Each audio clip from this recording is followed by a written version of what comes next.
brestoise, si toutes les bonnes choses vont par 3, Julien Lepers serait plutôt pour un 4 à la suite. Bienvenue pour ce 31e épisode de Brest On Air, où je suis rejoint, comme d'habitude, finalement, par mes deux acolytes, qui découvrent maintenant la célébrité après être passé dans le journal local. Fanche, salut Fanche. Salut Quentin, salut Yann. Même si voilà, certains diront que quand même Fanche était déjà une célébrité avant de passer dans le journal. Bien sûr. Mais là, j'imagine que on t'arrête régulièrement maintenant dans la rue depuis hier. Ah oui, c'est difficile, je ne sors plus. Et Yann, alors c'est un peu plus compliqué pour toi puisque tu es à Rennes, donc. Oui, mais j'exige quand même qu'on m'appelle monsieur désormais. Ah oui, Monsieur Yann, comment vas-tu? Très bien, et vous? Ça va, d'autant plus qu'on a vu un beau match ce week-end. Et justement, 4 à la suite, puisque le Stade Brestois, pour la première fois de la saison, a enchaîné une série de 4 matchs sans défaite. C'était à Nice, bien évidemment. Donc vendredi, un match sur lequel on va revenir avant quelques news, comme d'habitude. Et la présentation du match de la semaine, en l'occurrence, le capital Angers-Brest, samedi à Francis Leblay. Alors messieurs, on commence directement par ce très beau match. C'était plutôt un match déjà très agréable dans son ensemble. Et le résultat au final et surtout le scénario fait que aussi ça a amélioré justement ce sentiment d'agréabilité du match. Qu'est-ce que vous en avez pensé, vous, globalement, tout d'abord? Alors, pour commencer, tu veux plutôt parler du contenu ou alors du résultat déjà? Non, en général, le contenu, résultat, peu importe sur quel angle vous voulez vous baser. C'est un bon point de prix, je pense, à l'extérieur. Même, on pourrait peut-être avoir une pointe de regret vu la prestation finalement collective d'ensemble. Même si en fin de match, sur les dernières 20 minutes, Nice s'est montré supérieur, je pense. C'est une équipe qui est supérieure à nous de toute façon. On a vraiment été loin d'être ridicule. Mais je pense que c'est un résultat qui va donner de la confiance à l'équipe et des bases pour les futurs matchs à l'extérieur, parce qu'on reste sur 2 matchs sans défaite à Rennes et à Nice, qui est quand même plutôt des équipes considérées comme assez solides de notre championnat. C'est un résultat tout à fait correct pour Brest. De mon côté, j'avais fait un peu de l'Olibrius toute la semaine en disant que bon, je le sentais, on allait les taper, les Niçois. Au final, un point, moi aussi je suis très content là-dessus, mais il y a quand même un sentiment de frustration parce qu'il y avait vraiment la place d'aller les chercher, mais c'est la bonne frustration, c'est-à-dire que on est content d'être frustré, de se dire que on aurait pu gagner à Nice. C'est pas la frustration de début de saison comme à Toulouse où on était putain ça fait chier. Là c'est vraiment on n'est pas passé loin. Il y a beaucoup je pense qu'il y a le contexte qui joue beaucoup, parce que si c'est un contexte inversé dans le sens où tu mènes 2-0 et tu te fais reprendre à 2-2 à Nice, je pense qu'on n'aurait pas eu le même avis. Mais là, le fait d'être mené 2-0 très rapidement, encore une fois, d'ailleurs on en reparlera sûrement, d'être mené 2-0 et de voir que cette fois-ci on n'a pas sombré et qu'on est revenu au score, et le but juste avant la mi-temps change vraiment le cours du match, je pense, et le scénario du match. Et il est très bienvenu, et puis on voit qu'en deuxième mi-temps on réattaque très fort, et on sentait vraiment l'égalisation venir.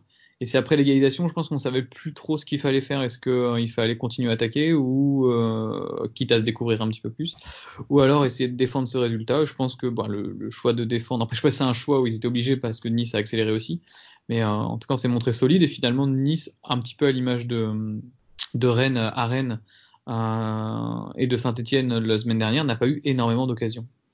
À ce niveau-là, je crois que même le coach ne savait pas exactement ce qu'il fallait faire.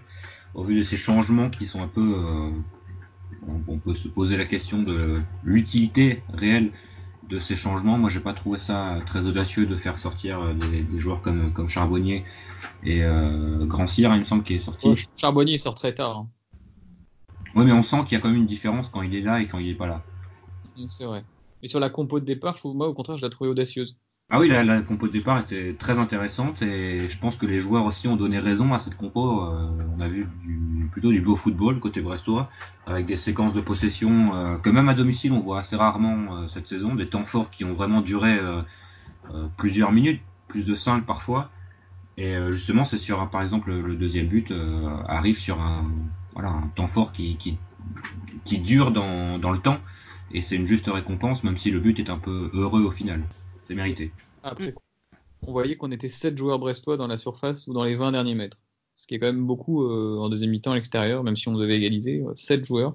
Donc voilà, on a provoqué la chance, comme tu as Et dit. c'est Jean-Kévin Duverne qui fait la dernière passe pour Grand Cyr, qui est donc à l'entrée de la surface. Ça montre aussi les ambitions qu'on a eues dans le jeu et qu'on n'a pas abandonné même à 2-0. Et ça, c'est agréable parce que on a quand même vu que ça marchait. Même si on était mené 2-0, il y avait quand même Nice laissait quand même pas mal d'espace et on sentait que qu'ils étaient déséquilibrés facilement et que ça pouvait passer à n'importe quel moment. C'est sévère Et 2-0. À la mi-temps, ça aurait été sévère, hein, 2-0. c'est sévère, mais en même temps, on fait 2 erreurs, on leur donne 2 buts. Donc finalement, peut-être en Ligue 2, ça serait pas passé, ça sera sûrement pas passé. J'avais parlé de Gaëtan Courtet, mais effectivement, s'il met des lobes de 45 mètres, je vais pas me moquer de lui. Mais en Ligue 1, contre des joueurs comme Dolberg et compagnie, tu fais 2 erreurs un peu bêtes où tu te jettes trop facilement, notamment Johan Cour sur le premier. Ça déséquilibre toute l'équipe, voilà, c'est compliqué.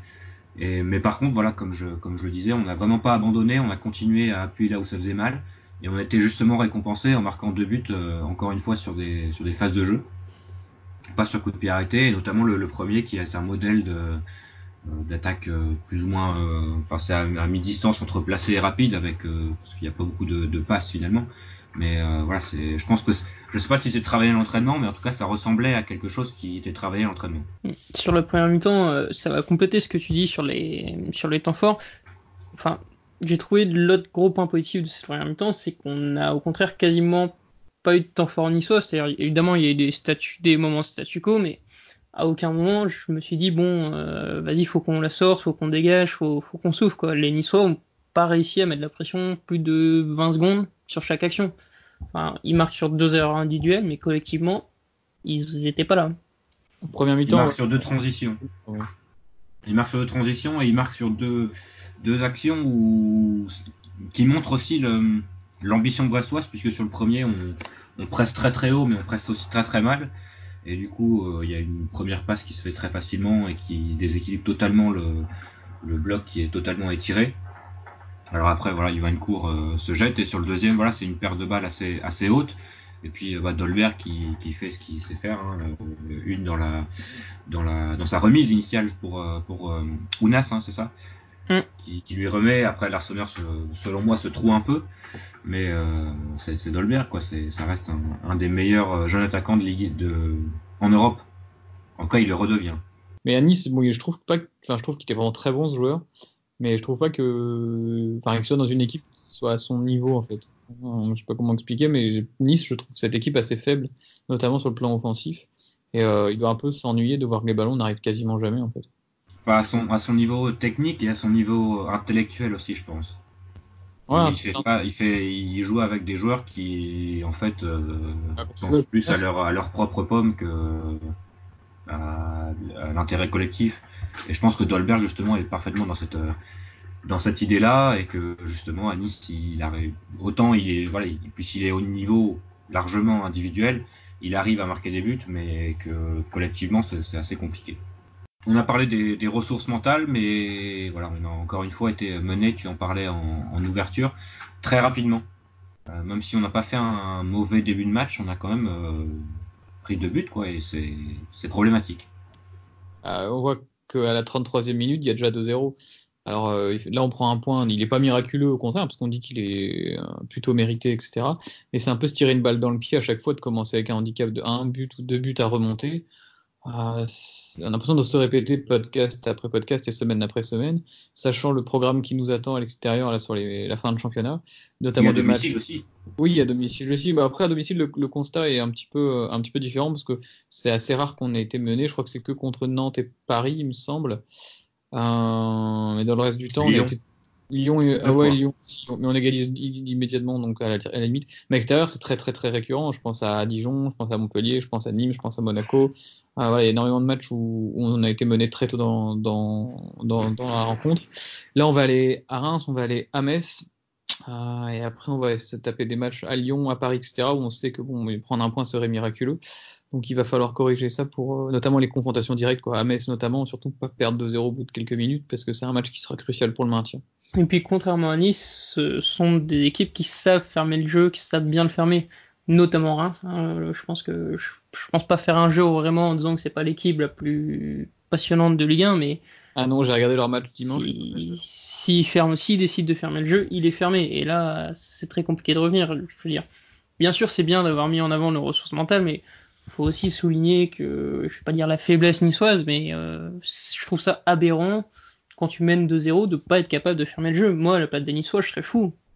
On parlait du retour de Dante, on pensait que c'était plutôt une bonne nouvelle pour le Stade Brestois, et finalement, on était plutôt dans le vrai, hein, avec un joueur qui est quand même sur la fin, même s'il apporte sûrement pas mal, notamment hors du terrain, mais sur le terrain, ça commence quand même à être compliqué pour notre ami brésilien.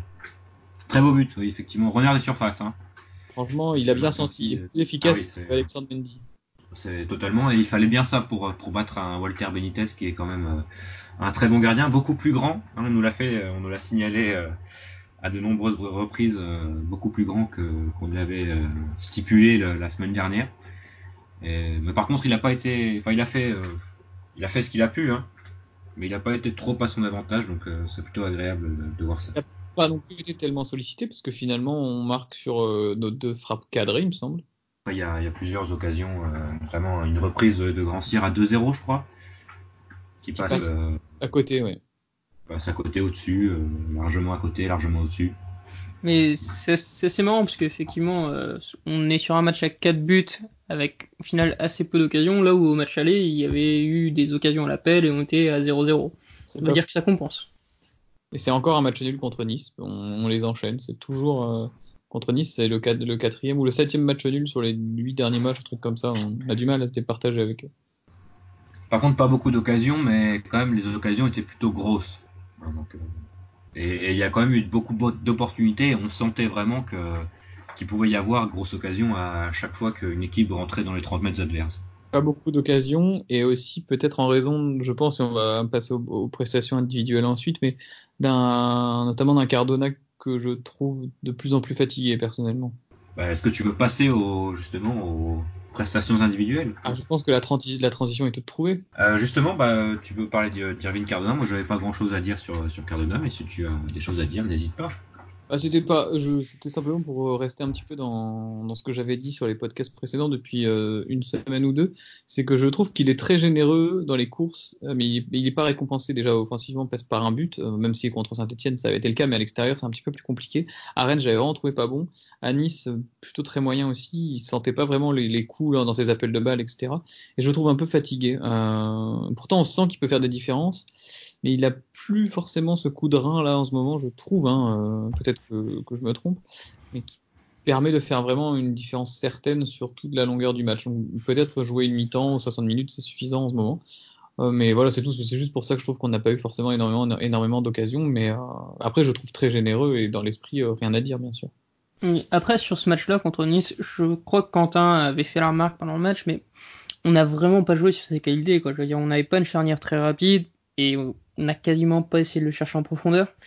Donc, sur le coup, j'ai un peu de mal à lui mettre l'intégralité de sa mauvaise performance sur le dos, dans le sens où... oui, non. C'est pas l'idée non plus, mais je parle parce qu'en fait. Je crois que tu voulais le faire. Hein, c'est ce que tu avais dit en antenne.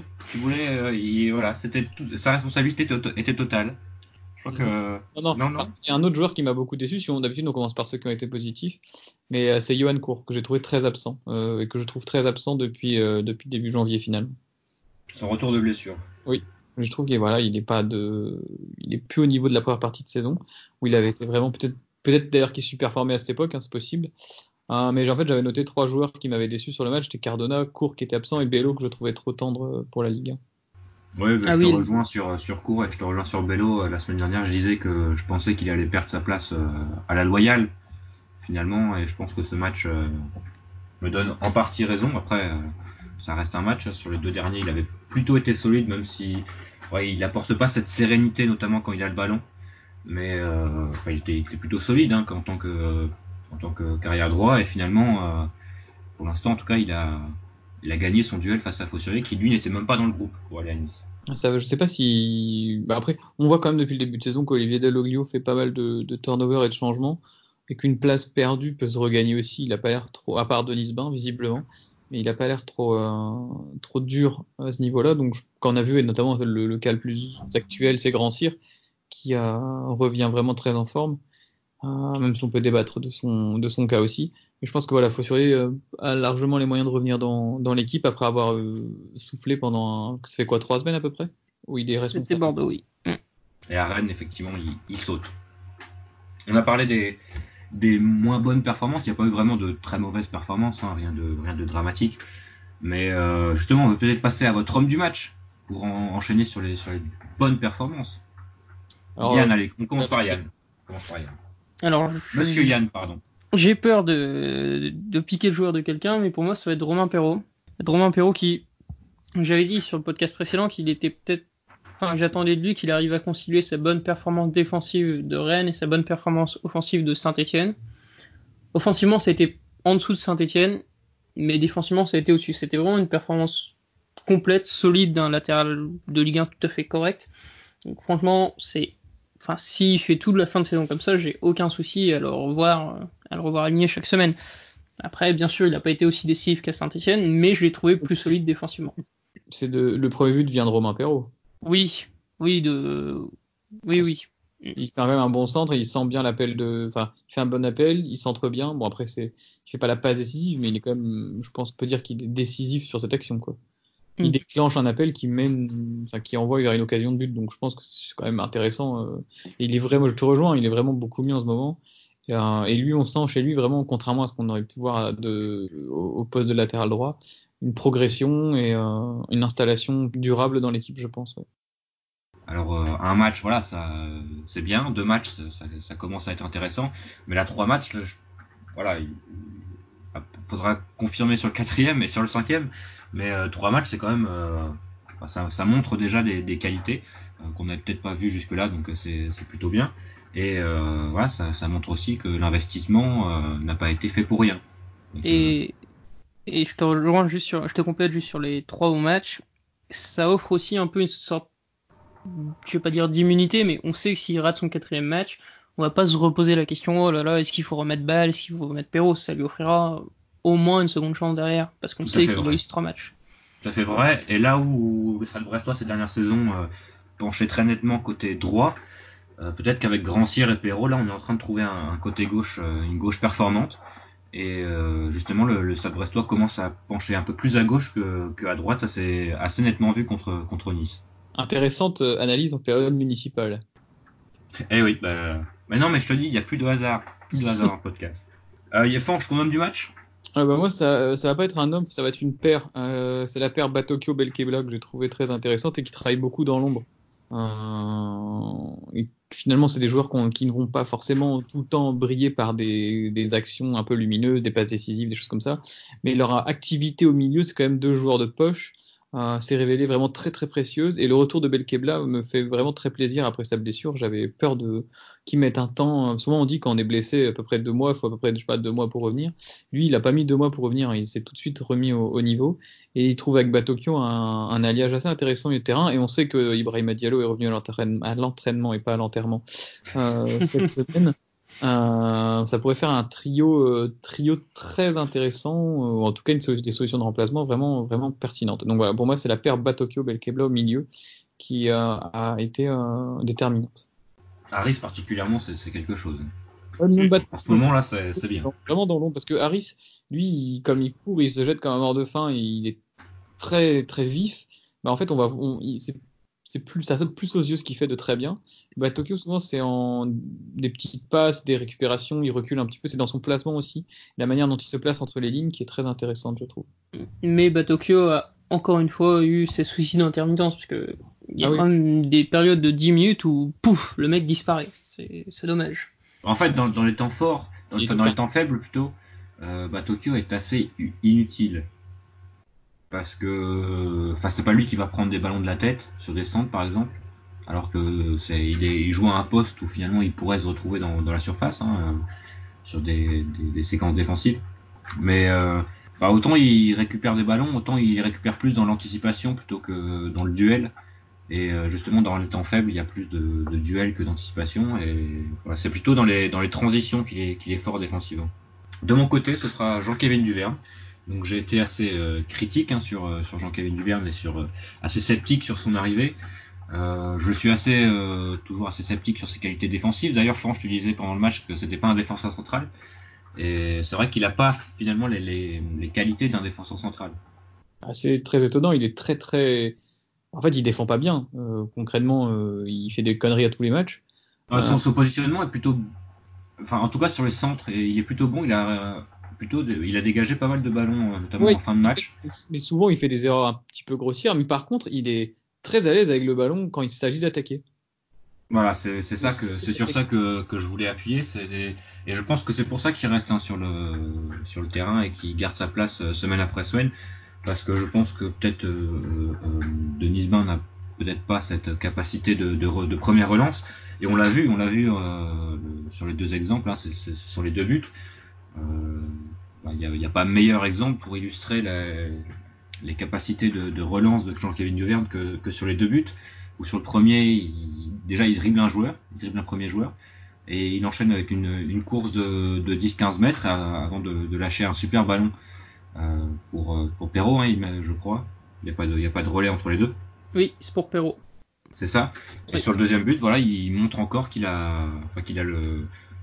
plutôt tourné vers l'offensif. Alors, je discutais justement avec un autre Yann.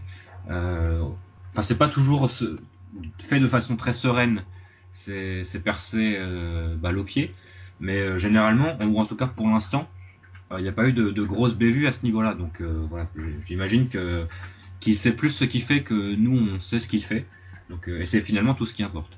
Et par contre, il faudra être vigilant et attentif à son évolution et sa progression, parce qu'il peut, s'il s'améliore défensivement et qu'il est plus rigoureux à ce niveau-là, ça pourrait être un très bon joueur qu'on a réussi à recruter aussi, parce que sa technique offensive, il va pas la perdre, il peut progresser défensivement, donc je pense que tu as raison, c'est pour ça qu'il est laissé sur le terrain, c'est pour voir justement quel niveau il peut atteindre. Et c'est plutôt bien aussi parce qu'il joue axe gauche alors qu'il est droitier, si je dis pas de bêtises. Il relance principalement du pied droit. Mais par contre, il faut qu'il s'améliore au niveau des longs ballons, des transversales, notamment on a vu contre Saint-Etienne et contre Bordeaux. C'était assez choquant vu du stade. Quelques merguez, on peut parler de merguez. Un petit peu, c'est pas la saison des barbecues, mais on peut parler de merguez. Ou alors il faudrait trouver un binôme qui lui soit plus dans ce registre-là, quoi. Mais c'est ça. Sur une perspective de court terme, est-ce qu'on pourrait peut-être limite pas considérer que Duverne serait une bonne solution à droite si jamais Bello et Fossuré n'arrivaient pas à se remettre dedans? Il me semble qu'il jouait à droite à Lens et c'était pas forcément. Il avait été à Lorient. Il avait joué à droite à Lorient. Oui, et je crois que Fanch, tu avais été plutôt séduit. C'est vrai qu'à Lorient, il était pas trop mal. Mais en fait, au-delà de séduit, j'avais plutôt été surpris par justement sa qualité technique. Et c'est un peu là que je la découvrais. Mais après, défensivement, c'était que Lorient en face aussi, quoi. Oui, voilà, c'est une équipe de Ligue 2. Ah, voilà, qui est sur le podium de rappeler. Comment qui est sur le podium de Ligue 2 dans les deux premières places de Ligue 2, contrairement à Lens. Oui, Lens d'ailleurs qui n'a plus d'entraîneur. En tout cas, pas d'entraîneur pour l'instant. Peut-être que d'ici jeudi, ils auront retrouvé un entraîneur. Alors peut-être d'autres joueurs sur lesquels vous voulez vous concentrer, qui vous ont agréablement surpris ou plus. Je ne peux pas parler de Grand Cyr, qui a quand même été buteur déjà. Buteur, décisif, en tout cas à l'origine du deuxième but également, et qui progresse, qui se montre plus décisif ces derniers temps. Et plus tranchant, d'une manière générale. Vraiment à chaque fois alors peut-être pas à chaque fois qu'il touche le ballon, mais en tout cas beaucoup plus qu'en début de saison. Il arrive à faire la différence et il arrive à faire les bons choix, ce qui n'était pas le cas en début de saison. Donc je crois sur ce qu'il a dit, qu'il travaille beaucoup plus à l'entraînement, qu'il a pris conscience qu'il devait travailler beaucoup plus à l'entraînement. Et généralement on dit que le travail paie et c'est en train de se montrer encore une fois. Bah justement, moi je vais rebondir là-dessus sur les choix du coach.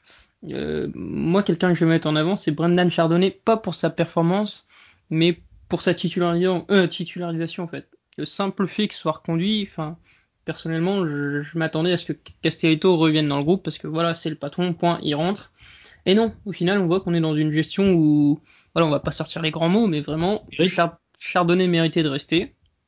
Chardonnay garde sa place, donc tant qu'il ne fait pas de cagade, il restera. Et je trouve que c'est un signal très positif envoyé à l'ensemble du groupe, c'est-à-dire que ça peut être le cas pour Fossuré aussi, c'est-à-dire que chacun aura sa chance, et puis tant que tu déçois pas, tu la gardes. Je suis d'accord avec toi. Et c'est plutôt une idée, une philosophie que le coach a depuis le début de saison. Donc à ce niveau-là, c'est plutôt cohérent et c'est bien d'avoir de la cohérence. Et je pense que pour un groupe, c'est agréable d'avoir un coach cohérent et par rapport auquel on sait sur quoi se baser. Oui, et puis Si t'es bon, tu joues, quoi. C'est peut-être plus marquant que sur le début de saison parce que là, on parle vraiment d'un joueur cadre qui, pour beaucoup, est indiscutable. Autant quand c'était Grand Cyr, Court qui changeait, bon, tu te disais c'est des joueurs qui permuttaient assez facilement. Là, je pense que dans l'esprit de tout le monde, Castelletto, c'est un gars indiscutable au Stade Brestois. Et pourtant, Après, on l'avait dit la dernière fois, c'est aussi qu'il est en fin de contrat dans 4 mois et qu'il n'a refusé il n'a pas toujours donné de son accord pour prolonger, donc peut-être que le club se l'associe de tout ça.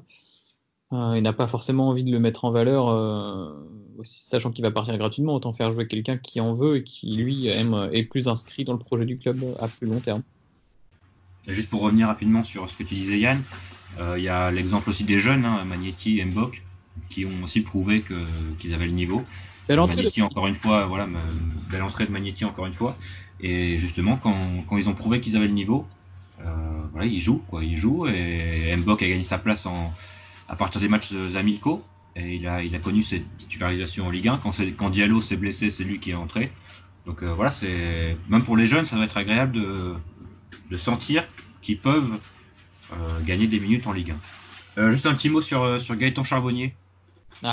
Qui est quand même en confiance, on peut dire en confiance, parce que il y a des gestes qui ne trompent pas. Hein. Je me souviens d'un extérieur du pied juste après une conservation du ballon face à un Niçois qui essayait de lui prendre et qui le cherche encore. C'était vraiment du grand art. Gaëtan Charbonnier en ce moment, il est peut-être pas décisif à chaque fois, mais qu'est-ce qu'il est beau à avoir joué. C'est ça, comme on le dit à chaque fois, mais il ne faut pas s'attendre à qu'il marque 27 buts comme l'an dernier, dans un rôle différent cette année. L'année dernière, il n'avait pas de Cardona à côté de lui pour planter. Là, il est vraiment. Regardez ses prises de balles, c'est quelque chose. Il perd très peu le ballon, quoi. Et chaque semaine, moi, j'ai hâte d'aller voir Gaëtan Charbonnier jouer, quoi. On en est là. D'autres joueurs, messieurs, non, oui. Non. Donc on a fait le tour. Hein. On a fait le tour. On a fait le tour de ce bon résultat, de ce bon match aussi, de ce très bon match côté brestois, j'ai trouvé. Pour moi, c'est top 3 match de la saison et peut-être top 1. Donc, à l'extérieur ? Non, à domicile aussi. À domicile aussi, okay. J'ai beaucoup aimé la maîtrise assez globale de la rencontre. La maîtrise technique aussi, les conservations de ballon, les combinaisons qui ont été plutôt belles. Et on espère ça contre Angers, on en parlera tout à l'heure, mais avant ça un peu de news, messieurs, si vous le voulez bien. Des news avec donc les matchs ou les résultats plutôt des jeunes et des féminines. Alors pas grand chose à se mettre sous la dent ces temps-ci, hein, déjà ce sont les vacances pour certains, et globalement il y a pas mal de trous en ce moment dans les calendriers. Alors la N3 n'a pas joué, mais va jouer un très gros match. Ce sera samedi donc à 16h à Ménespol. Donc si jamais vous souhaitez faire les deux matchs, donc Plabennec et Angers, bah oui, puisque le Stade Brestois affronte Plabennec samedi à 16h. Donc Plabennec qui est leader de N3 et donc c'est un derby en plus pour ne rien gâcher. Donc gros match et voilà, il y a l'occasion de faire les deux. Donc n'hésitez pas si jamais le temps se calme d'ici là. C'est à Ménespol ? C'est à Ménespol. Et donc c'est toujours gratuit pour les abonnés et 5€ pour ceux qui ne sont pas abonnés. Les U18 n'ont pas joué et ne jouent toujours pas la semaine prochaine, hein, grosse trêve pour eux. Les U17 se sont inclinés contre Montrouge et là c'est le coup dur au classement, hein, puisque Montrouge était deuxième et donc reste deuxième mais prend 4 points d'avance sur le Stade Brestois. Donc j'ai été voir 1 heure du match, c'était défaite plutôt sévère. Alors déjà moi je suis parti, il y avait 0-0, donc je prends peut-être la totale responsabilité de cette défaite. Et, sur l'heure de jeu, Brest était au-dessus et aurait mérité de marquer 1 ou 2 buts. Bon, ça, c'est le football, comme on dit. Là, il y aura 3 semaines sans match pour les U17 avant un déplacement à Angers. Et surtout, la réception de Guingamp, je crois que c'est le 21 mars, si je dis pas de bêtises. Donc, j'essaierai d'y aller en tout cas. Les U16 n'ont pas gagné cette semaine parce qu'ils n'ont pas joué uniquement. Et ils ne jouent pas non plus la semaine prochaine. Et enfin on termine par la D2 féminine qui a été faire match nul à Rodez, un bon match nul. Match nul 1 partout, but d'Alexandra Banner. Et les Brestois sont toujours en milieu de tableau et jouent contre Bergerac. Donc la lanterne rouge qui a perdu tous ses matchs par des scores assez drastiques. Ce sera dimanche après-midi à 13h. Des anciens Brestois qui ont brillé, notamment un Néerlandais, n'est-ce pas Yann? Oui, Monsieur alors, Yann, pardon. notre seul Néerlandais, à ma connaissance, passé au Stade Brestois. Et non, Melvin. Melvin Oui, Tapie. Melvin. Ah oui, mais à ce compte-là, non, je le compte pas. Vous vous en doutez, c'est Charlison Benchop qui a brillé avec son nouveau club de Limassol, donc qu'il a rejoint cet hiver. Victoire 3-2 contre Docha et doublé de Charlison Benchop qui donc fait une très bonne impression dans son nouveau club pour l'instant. Bien sûr, c'est pas du top niveau. Un joueur qui par contre brille lui toujours au top niveau, c'est Neil Maupay. Ça faisait quelques temps qu'il n'avait pas marqué. Voilà, c'est chose réglée. Il a été l'unique buteur de Brighton lors du match nul 1 face à Sheffield United. C'est bien de le revoir revenir en forme, surtout pour Brighton. Il me semble qu'ils ont que 4 petits points d'avance sur la zone de relégation. Ça peut aller très vite. Ils ont besoin de Neil Maupay pour se maintenir. Donc ça, c'est pour le gros niveau. Et en fait, on va pas se mentir, c'est quasiment les deux seuls Brestois qui ont brillé cette semaine. On peut quand même citer Pierre Magnon. On avait dit la semaine dernière qu'il avait été élu joueur du mois à l'US Avranches. Et il a encore délivré une très bonne performance contre Lyon-la-Duchère. Il provoque notamment un penalty et à l'origine d'une autre action qui amène un autre penalty. Enfin bref, un très gros match de Pierre Magnon qui permet à l'US Avranches de l'emporter 4-1 à Lyon-la-Duchère et surtout d'être ils ont toujours un match en retard face au Bastia Borgio, mais s'ils remportent ce match-là, l'US Avranches passerait donc 3e au classement et serait donc en pole pour un éventuel barrage de montée en Ligue 2. Quelque chose qu'on va suivre de très près en tout cas. Et Robin Lenormand aussi est titulaire avec la Sociedad qui a gagné 3-0 contre Valence. Oui, et tu fais bien de parler de performance défensive, parce qu'il y a quelqu'un d'autre qui a brillé, et pas qu'un peu, c'est Julien Fabry. En Ligue 2 avec Châteauroux. Il a signé son 5e clean sheet de la saison. Donc je crois que c'est 14 matchs, c'est pas anodin, surtout dans une équipe comme Châteauroux. Et il a vraiment été monstrueux. Je crois que c'est 6 arrêts décisifs. Grenoble a tiré 17 fois au but, aucun but encaissé.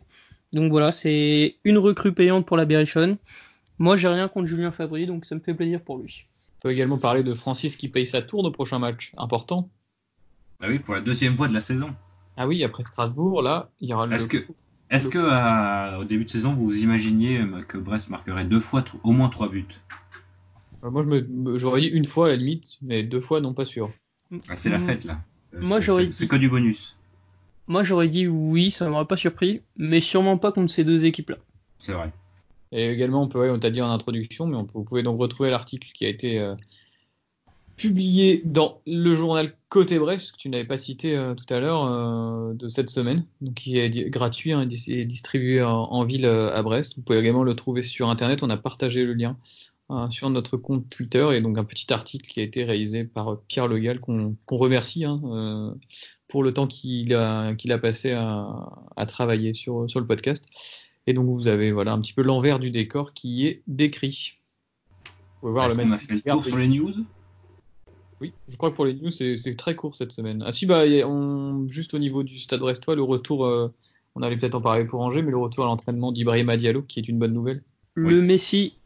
Je sais pas si c'est le Messi, mais effectivement. Et également, alors à l'arbitre pour Angers sera Monsieur Vatelier au VAR. Encore lui, celui qui était à Rennes et contre Saint-Etienne. Donc décidément, la Ligue de football professionnel aime bien associer Monsieur Vatelier, une sosie officielle du prince William, à Brest. Donc certainement, il faudra être très attentif à la fois au temps additionnel et à la fois aux mains dans les surfaces de réparation. Effectivement. Oui, puisque on en a parlé les 2 dernières semaines, mais il a arbitré. C'est quel match qu'il a arbitré ce week-end? C'est Metz-Lyon. Voilà, et il a été une nouvelle fois impliqué dans un gros imbroglio avec les mains. Et continuons ce niveau d'analyse sur le match contre Angers, messieurs, oui. Puisque gros match potentiel tournant de la saison. Pardon. Ah oui, c'est le président de la Ligue qui appelle évidemment, puisque voilà. Je vous laisse attendez 30 secondes. Allô? T'es Didier Quillot, c'est bon, on aura un penalty contre Angers. Ah. Négocié. Je vous dirai le montant hors antenne, mais pas donné. Un grand merci à toi, Fonche, pour tout ce que tu as fait et pour tout ce que tu feras dans les prochaines semaines. Donc, messieurs, Brest-Angers, donc je parlais d'un éventuel tournant de la saison avec une victoire qui pourrait nous propulser vraiment dans une bataille pour le milieu de tableau et une défaite là qui pourrait nous enterrer, mais nous amener dans la vraie bataille au maintien.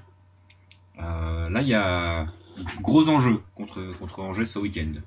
Oui, c'est un match que je qualifierais de capital et en plus c'est le dernier match quasiment à domicile très équilibré parce qu'après on va se coltiner Lille, Marseille, Monaco avant de recevoir Nîmes. Si je ne dis pas de bêtises, il manque peut-être un match à domicile. Je ne crois pas, il ne reste plus que 5 matchs à domicile. Ouais, je crois qu'il y a 5 et 7. Aïe aïe aïe, terrible ça. Donc c'est pas forcément idéal pour nous. Donc on va faire Brest-Angers, Brest-Lille, Brest-Marseille, Brest-Monaco. Ah non, il y a Brest-Montpellier. Brest-Montpellier, forcément non plus trop à l'aise à l'extérieur, donc c'est pas un match perdu d'avance. Mais voilà, Brest-Angers, c'est l'un des derniers matchs où tout est jouable avant le coup d'envoi. On peut envisager une victoire, d'autant plus qu'Angers est une équipe qui est sur une petite forme, en petite forme sur le plan sportif. Mais comme tu dis, Quentin, une victoire nous En revanche, sur le plan fait divers, c'est une ville très solide. Ah oui, en fait divers, on peut pas arriver. Enfin, quoique nous, on a les ivres, eux, ils ont pédophile, virgule. Oui. Ça sent la banane, la vanille. Et donc, on va, comment dirais-je, devoir s'imposer contre Angers pour atteindre les 37 points et respirer avant la fin du championnat. Je pense qu'avec 37 points après Angers, et avec le nombre de matchs qui restent, on pourrait être assez serein. Si on ne gagne pas en revanche, tu disais, Quentin, qu'on serait dans la vraie bataille du maintien, effectivement. Et ce serait, on commencerait à avoir un pas chaud aux fesses, mais ce serait compliqué. Alors on aurait certainement même pas chaud aux fesses immédiatement, puisque Dijon se rend à Paris, au Parc des Princes, donc on peut solidement imaginer une défaite dijonnaise, donc qui nous laisserait à une distance respectable en cas de défaite, mais c'est aussi justement l'opportunité idéale de prendre 10 points d'avance sur le 18e. Ouais, moi je suis pas tout à fait d'accord quand vous parlez de tournant, dans le sens où, oui, là où je suis d'accord, c'est que c'est ce match-là qui va déterminer est-ce que oui ou non on se retrouvera un peu malgré nous dans une course à l'Europe, ou si on sera sur le maintien. Mais enfin, honnêtement, c'est peut-être mon optimisme BA qui parle, mais même si on perd contre Angers, je ne vois absolument pas descendre, aussi difficile soit le calendrier derrière. Moi, je pense qu'on ne jouera absolument pas l'Europe, même si on gagne. De toute façon, on n'est pas du tout au niveau pour ce genre de place. À la fin de championnat, les écarts vont se créer. Mais au contraire, si on perd, moi, je pense qu'on est loin d'être sauvé. Moi, je suis vraiment convaincu de ça. Quand on voit qu'il y a des équipes comme Nîmes, Dijon, qui à domicile notamment prennent beaucoup de points, faudra absolument pas ralentir en route. Des équipes comme Saint-Etienne qui sont derrière nous, même si c'est très très compliqué en ce moment et qui vont se rendre à Lyon et que la crise peut certainement durer encore. Je pense que c'est des équipes comme Angers qui vont finir par passer devant nous. Donc voilà, il faut qu'on garde notre distance avec Metz, Dijon et Nîmes. Ce seront nos vrais concurrents. Je pense qu'Amiens, là, avec 12 points de retard sur nous, ça risque d'être compliqué quand même de revenir. Eux, il faudrait qu'ils aient un parcours de champion presque là maintenant, sachant qu'ils rencontrent Metz la semaine prochaine, donc un des deux va perdre des points. Il faut pas qu'on traîne en route. Là, on est sur une bonne dynamique. Même un match, en tout cas, ne pas perdre contre Angers, je pense. Vraiment, ne pas perdre, c'est important. En tout cas, on le répète assez régulièrement dans ce podcast, généralement à domicile contre les équipes de notre championnat, on est plutôt convaincant. Et généralement, ça se traduit plutôt par 3 points.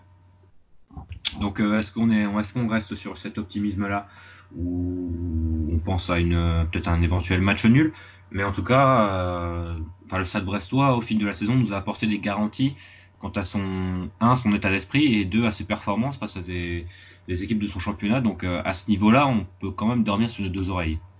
Vous allez me dire qu'à l'extérieur et à domicile, c'est 2 histoires et deux affaires différentes, mais si on se souvient du match aller, on y était d'ailleurs tous les 3.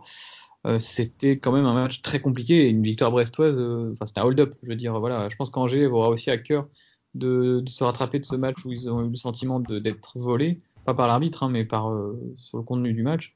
Donc voilà. Après, à l'extérieur, ils sont pas non plus très très en forme en ce moment. Ils restent sur plusieurs défaites consécutives, notamment à Nîmes, qui est pas une équipe de haut de tableau non plus. Donc pour moi, je pense que je vois un match très fermé en tout cas. Moi, je me méfie quand même du réveil en juin, dans le sens où j'ai l'impression que c'est une équipe qui marche beaucoup, beaucoup à la confiance. Parce que quand on regarde leur parcours cette saison, ils ont plusieurs grosses séries de victoires et plusieurs grosses séries de défaites.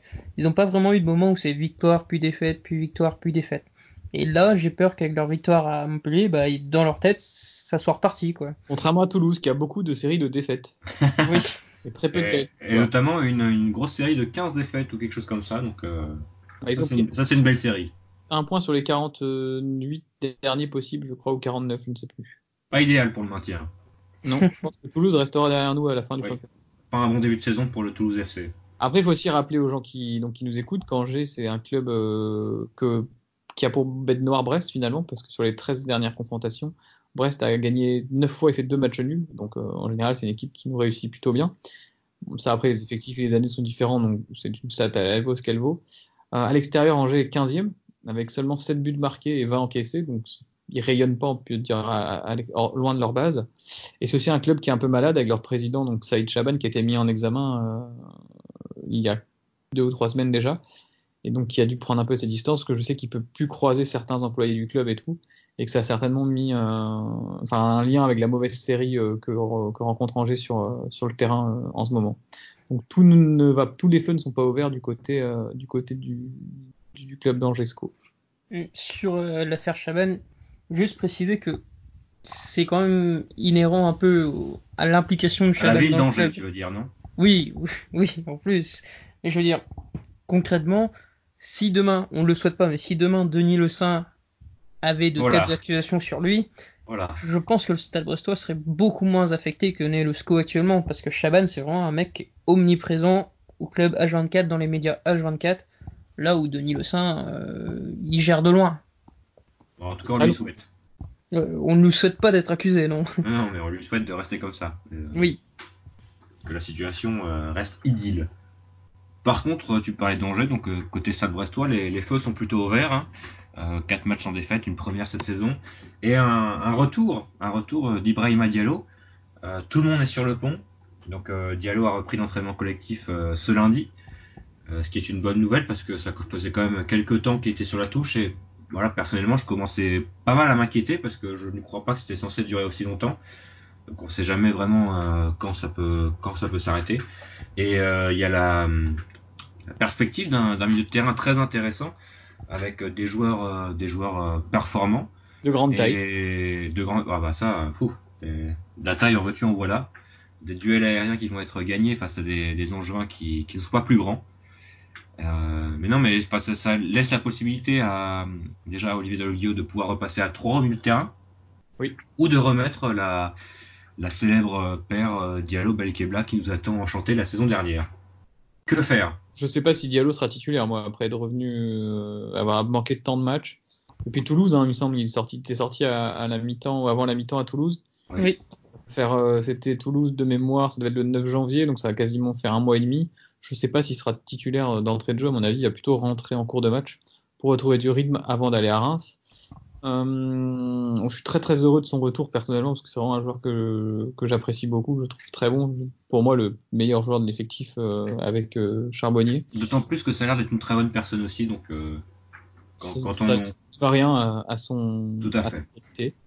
Et voilà, tu parlais d'un milieu très intéressant avec lui, c'est clair que voilà, et en plus c'est peut-être un petit peu triste à dire, mais une valeur marchande, un potentiel marchand important pour Brest qu'il faut mettre en valeur si on veut que le club continue de grandir dans les années à venir.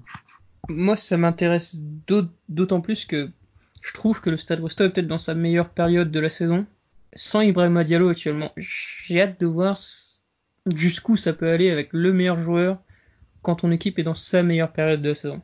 Ça peut aussi tout gâcher, peut-être, non ? C'est un risque. Prendrait la place de qui ? Est-ce qu'il prendrait la place de Batokyo ? Ou est-ce qu'il serait associé ? Tu parlais justement de peut-être sortir tu trouvais que Cour décevant contre Nice, tu trouvais Cardona fatigué. Oui. C'est peut-être l'occasion de faire une mi-temps chacun. De mettre Diallo dans un milieu à 3. C'est ça, et du coup tu fais une mi-temps chacun entre Cour et Cardona, tu choisis un des deux, tu mets Grand Cyr, Charbonnier, Cardona, et puis voilà. Voilà Olivier, elle est là ta compo. Pas de problème, tu nous écoutes la semaine prochaine et on te donnera une autre compo. Et justement, sur Samuel Grandsir, moi j'avais une petite question à vous poser, que je vous avais posée hors antenne juste après le podcast la semaine dernière, et votre position a peut-être changé depuis, puisqu'il a fait un bon match contre Nice, et j'imagine que vous connaissez peut-être l'intitulé de ma question. Oui. Mais donc c'est un joueur prêté par Monaco, il n'y a pas d'option d'achat, il me semble. Mais est-ce que ça vous intéresserait de le voir continuer avec le Stade Brestois la saison prochaine et les saisons d'après éventuellement? Déjà, ça dépend le prix. Oui. Mais après, je pense que cette semaine, je suis plus convaincu que la semaine dernière, non pas du fait de sa performance, mais par les déclarations qu'il y a eu après. Parce que si le joueur admet lui-même qu'il n'en faisait pas assez et qu'il dit s'être rendu compte qu'il fallait en faire plus au quotidien, je pense que mentalement, il y a peut-être eu un tournant qui fait que Samuel Grandsir continuera à progresser jusqu'à la fin de la saison et potentiellement un an de plus. Moi, je vais prendre un peu de distance sur la question et pas me prononcer juste après 2 bons matchs. J'attends de voir déjà sa fin de saison et je pense qu'on jugera une fois la saison terminée, genre de voir si on est maintenu ou pas. Et voir comment lui a enchaîné les 12 derniers matchs. Est-ce qu'il a joué les 12? Est-ce qu'il en a joué 80%, 50%? Parce que quelque part, en fait, ces déclarations sont un peu à double tranchant dans le sens où t'as raison, Yann, ça fait preuve d'une prise de conscience, mais d'autre part, ça quand même montre un sacré manque de maturité pour un joueur qui n'est plus si jeune, de savoir qu'il faut travailler en entraînement.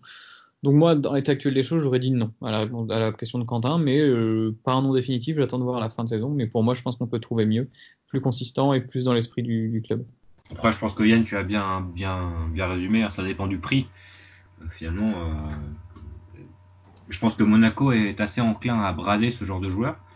Donc pourquoi pas en profiter. Et on a déjà fait par 2 fois des joueurs voilà, 2 recrues qui nous réussissent plutôt avec Diallo et Cardona. Donc voilà, pourquoi pas un petit Grandsir pour un peu moins d'1 million d'euros. Moi, ça m'irait très bien. Voilà, mais il faut pas que ça aille plus haut que ça, quoi. Mais sans vouloir, quoi qu'il arrive, ça sera pas pour être titulaire indiscutable. Hein. Non, mais c'est important d'avoir des joueurs. C'est Dalloglio qui le dit, on se maintient pas à 11, donc c'est important d'avoir des joueurs qui sont capables de répondre présent quand on fait appel à eux, et pour l'instant c'est le cas de Grandsir. Même s'il n'a pas été très, très constant, mais finalement il a fait des bons matchs en début de saison, en milieu de saison, et là pour l'instant il enchaîne plutôt bien actuellement, donc ça montre qu'il y a des qualités, et que, tu l'as dit Yann, s'il prend conscience de ce qu'il a à faire, il y a potentiellement du potentiel à aller chercher. Aussi, la question qui va se poser, c'est que l'année prochaine, si on se maintient, on aura un mercato à faire. On ne pourra pas changer tous les postes. Et je pense qu'il y a des priorités plus importantes encore que le cas de Grandsir, notamment en défense, notamment latéral droit, etc. Donc peut-être qu'on va continuer avec Grandsir, faute de mieux, quoi, parce qu'on aura d'autres chantiers importants. Alors messieurs, des hommes à suivre. Fange, cette fois on commence par toi, côté Angevin évidemment pour commencer.